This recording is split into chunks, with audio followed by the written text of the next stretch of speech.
Let's hit record. Let's see what we got. Hey everyone, Wazoo here for another episode of Operation Steam Dream 2022.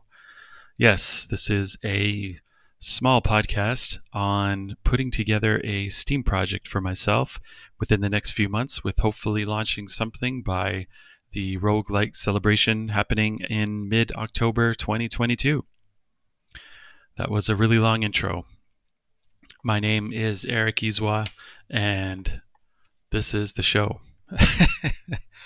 At any rate, so last week I gave a little bit of an introduction on the idea that I was having. I wanted to put together some kind of roguelike slash RPG game for this project. I've got a engine up and running with a existing Ultima IV tile set, as you can see. Oh, and I have to highlight. There we go. So as you can see, I can move my avatar around. I'm in the middle of the screen, which is really how I like playing RPGs. And I've got different tiles coming up. I don't have collision detection working yet, or working with some kind of map editor. That's kind of on my next to-do list. But as you can see, I've got the coordinates calculating correctly each time the player is updated. I want to make sure that I'm trying to figure out a design trick to kind of work this into the game. So maybe I was reading through some online notes I found of Ultima IV, and I believe I read that I came across that they had 32 by 32 map layers that they were then in real time kind of attaching together as you moved through the world of Britannia to sort of make it look like the giant world that it is. I hope I read that correctly. So I'm kind of hoping to do the same thing here, but I want to achieve a little bit of a different effect where maybe you can see the edges of this map like I have it right now, and then maybe as you get to the very end, you kind of pop onto the next layer, the next map layer. I don't know. I'll have to fiddle with that. Speaking of fiddling, over this past, I would say 2 weeks, I definitely lost. You could argue that I was evaluating different engines, but I guess it's more or less lost time, precious time, in terms of working on this project, because the time slices that I did have available to work on this, I kind of spent doing things like jumping between engine and engine. I tried out Unity for a couple of days. I tried out Gamemaker. I have a license for Gamemaker that I bought a few years ago, so I tried that out, Gamemaker Studio. And what else did I try out? Godot. I tried out Godot. And there's nothing wrong with either of those products. I know that when you first start out, or when you have a concept in mind that you want to prototype, the general advice is to use whatever you're most familiar with to get it out there as quick as you can. And there's certainly nothing wrong with, all of those engines, Unity, Godot, and GameMaker Studio, or now GameMaker, they're all excellent quality products, and they've all got proven track records. So there's no problem with using either one of those.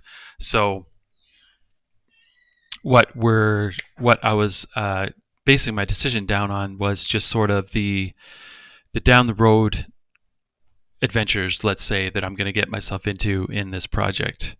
I could foresee that this earlier stages of just getting things up on the screen is going to be incredibly easy compared to what's going to come later on in terms of adding polish and even just things like dialogues. I'm still trying to decide how I want to lay out dialogues and chat, things like that when you're talking to NPCs. What does that look like in this?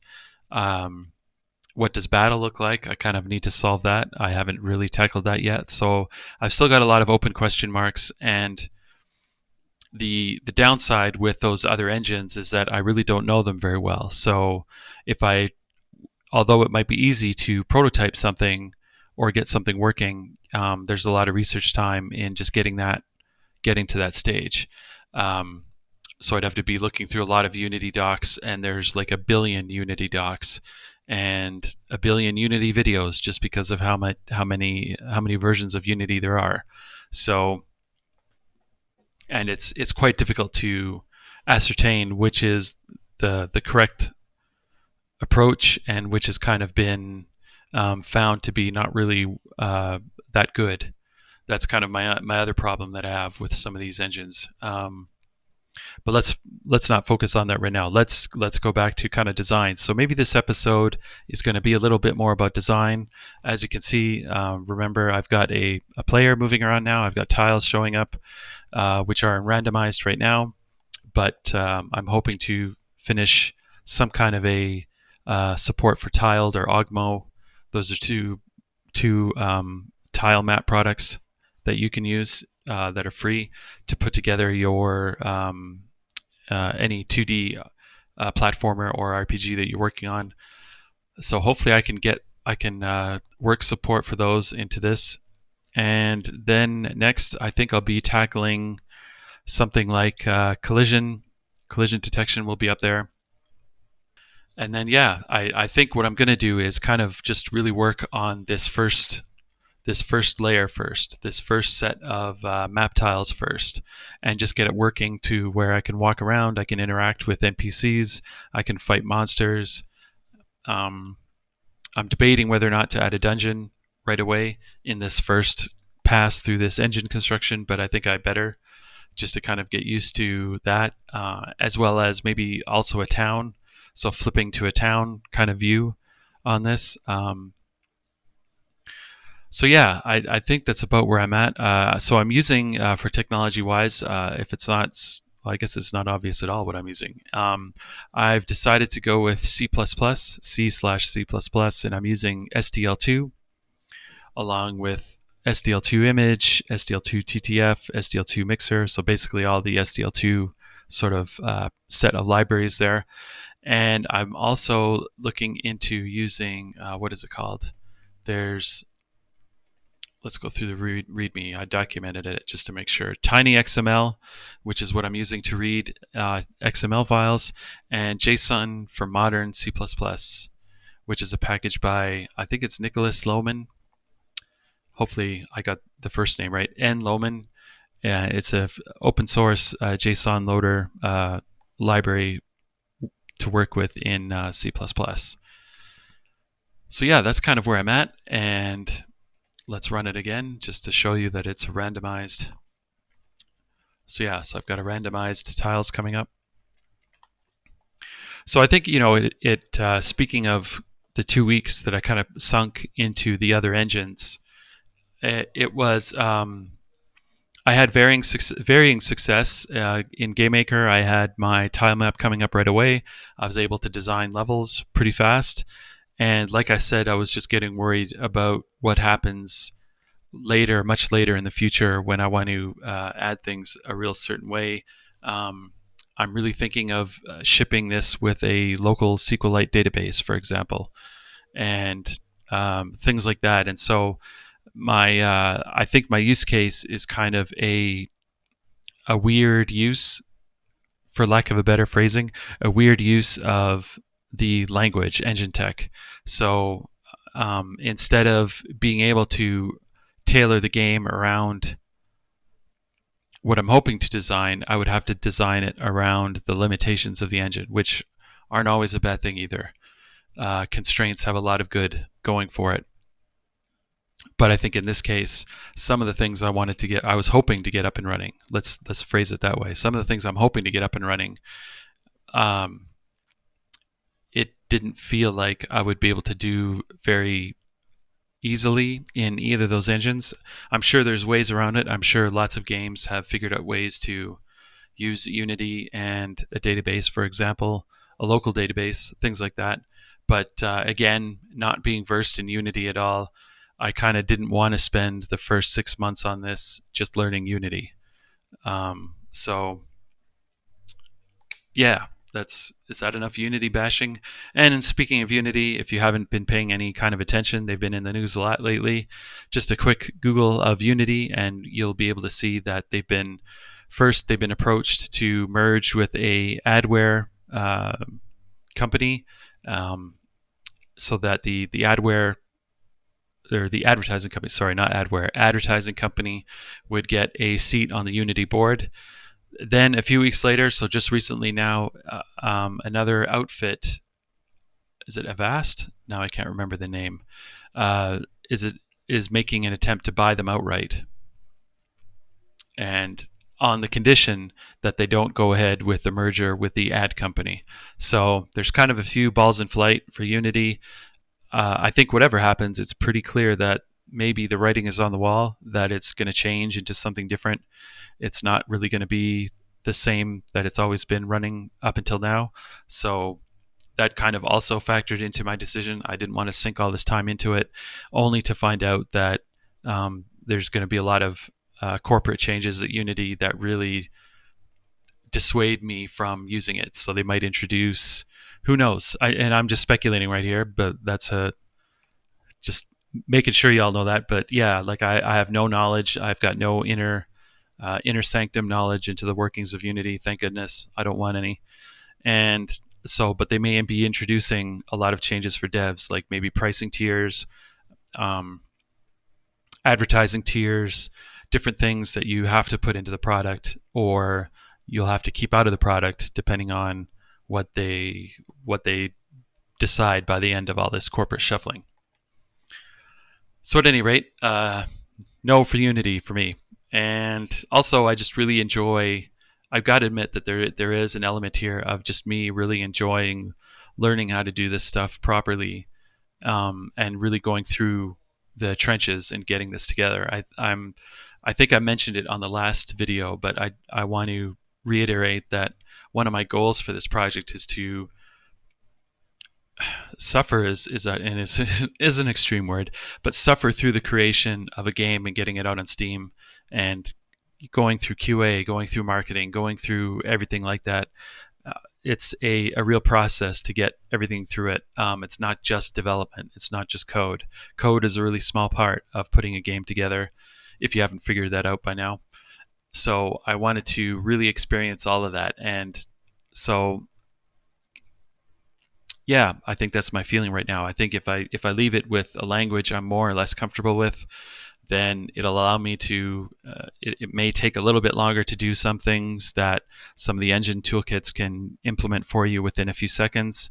But at the end of the day, I'll understand a lot more of where everything is sitting, how the pieces of this code is interacting with each other.